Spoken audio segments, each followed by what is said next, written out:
bukan makanan dan minuman yang sekedar untuk mendapatkan tenaga, tetapi memang tatkala kita melayani Dia, Dia memberikan kekuatan yang luar biasa.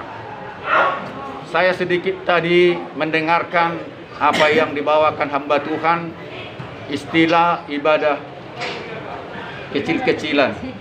Kalau boleh jangan disebut lagi ya. Ibadah kita adalah ibadah yang luar biasa. Amin. Ibadah yang besar. Amin.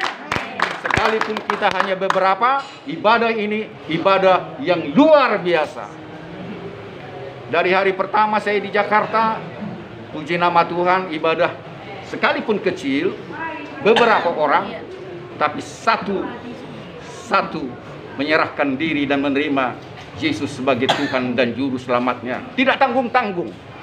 Orang Dayak asli. Maka itu hari pertama saya di situ. Terima kasih Tuhan. Seluruh malaikatmu menyambutnya.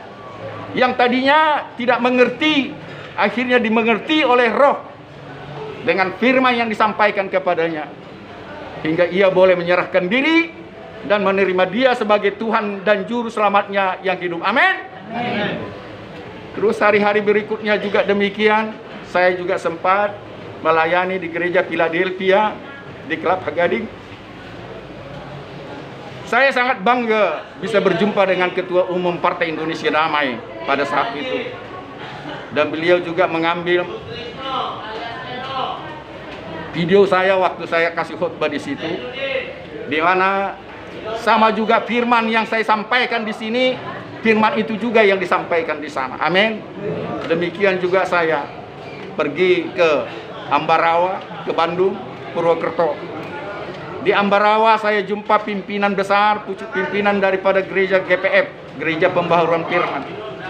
Di sana ada pendeta Yakob Sulistyo. Saudara-saudara mungkin tidak tahu, belasan tahun yang lalu Lembaga Alkitab Indonesia mendapat gugatan dari beberapa orang oleh karena penafsiran Lembaga Alkitab Indonesia ini masih banyak kekurangan dan kelemahan.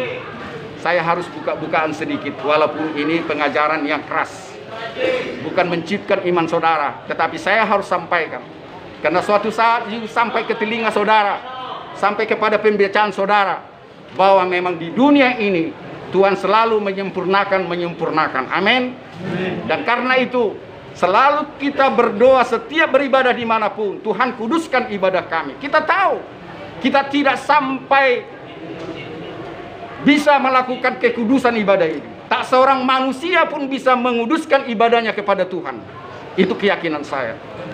Maka itu dimanapun saya membawa firman Tuhan, dimanapun saya melayani, saya minta Tuhan kuduskan, Tuhan layakkan.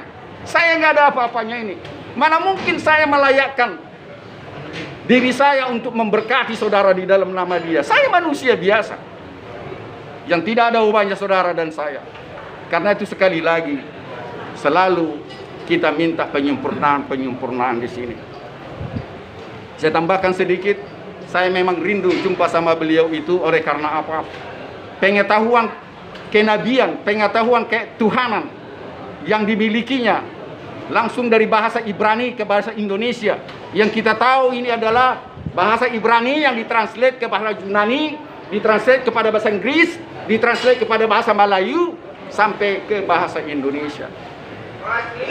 Terus banyak lagi dari bahasa Indonesia ditranslate kepada suku-suku dan sebagainya. Karena itulah kerinduan saya, sudah lama mau berjumpa dengan beliau, jumpa tempo hari. Saya mendapatkan banyak pengajaran-pengajaran yang benar. Sesungguhnya nama Tuhan kita siapa? Pencipta langit dan bumi. Saya ditanyakan waktu itu. Saya katakan selama ini, Tuhan Allahku adalah Elohim Yahweh. Yang dari kecil saya sudah katakan Jehovah. Lama-lama saya mengerti, rupanya Allah di situ bukan identik dengan Tuhan lagi. Allah itu sudah nama Tuhan seseorang. Allah itu sudah nama Tuhan seseorang. Yang jelas kalau kita baca di sini, Bagian buku kita ini kalau kita buka di situ, Yahweh di situ adalah Tuhan yang orang Israel, Tuhan yang orang Yahudi. Kenapa kita tidak memanggil dia Yahweh? Yang orang Batak manggil Jehovah.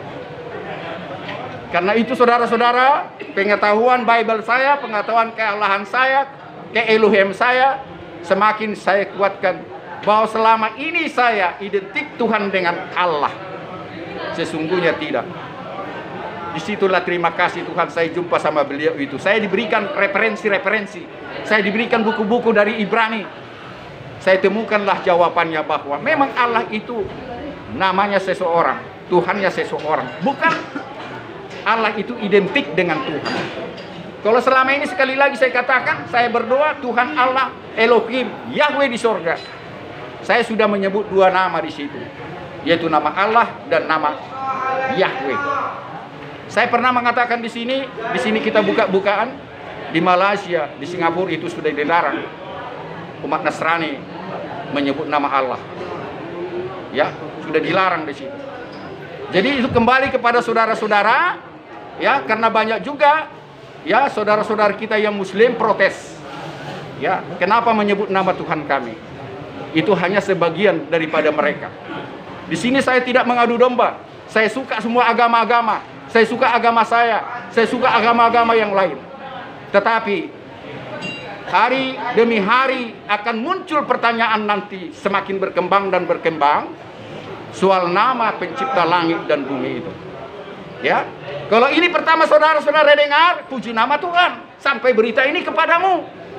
Jangan tunggu hari sampai besok.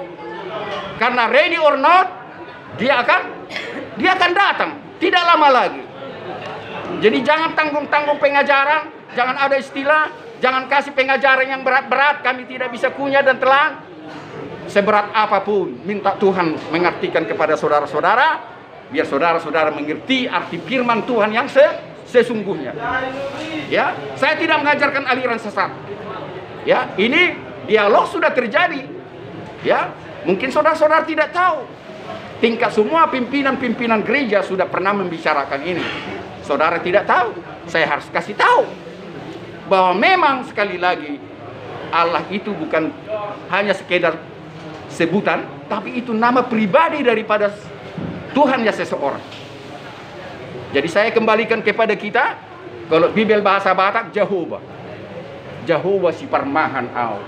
Karena lidah orang Batak tidak pernah mengatakan we. Ya, selalu mengatakan ba. Saya kira bahasa Nias, bahasa Karo, bahasa Simalungan juga demikian ya. Ya, kita memanggil dia adalah Jehovah. Yaitu. Jadi mari kita merenungkan arti firman Tuhan yang sebentar juga mungkin saya dipakai sebagai orang yang meluruskan bahasa ini karena pendeta Yakob Sulistyo tahu saya juga seorang pengacara dan punya kedudukan di Sumatera Utara ini, dan kita berdoa mudah-mudahan saya terpakai untuk kemuliaan Tuhan. Amin. Itu dulu saya sampaikan, baru nanti saya masuk kepada firman Tuhan yang kita sampaikan. Saya tiba di Belawan hari Senin sekitar jam 1. Langsung saya diminta video jom dari Lembaga Pemasarakatan Cipinang Jakarta. Saya minta sama kepala pelabuhan, tolong Pak, saya tidak ada waktu lagi jam 2. Saya ada job meeting. Saya ada job meeting langsung dari penjara Cipinang, Jakarta. Karena tidak ada waktu, bisa nggak saya job meeting di sini? Itu kepala dan wakil itu katanya itu tidak memberikan. Di sini tidak ada istilah acara.